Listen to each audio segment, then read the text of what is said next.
Guys, I've always wanted to show you a sample of why you should prime your walls. Nothing sticks to dust.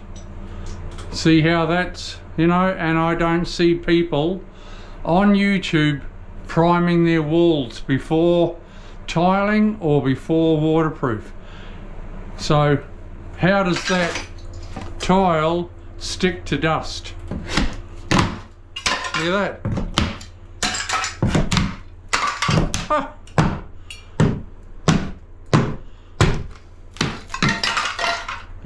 Everyone talks about burning your glue into your tile or burning your glue into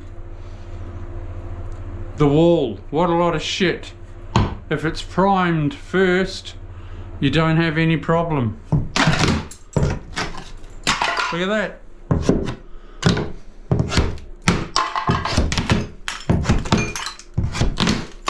It doesn't stick to dust.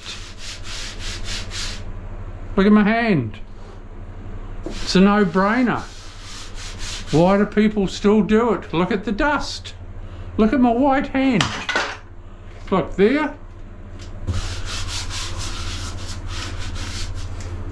There. No-brainer. Nothing sticks to dust. So why don't people prime like I do? I don't know.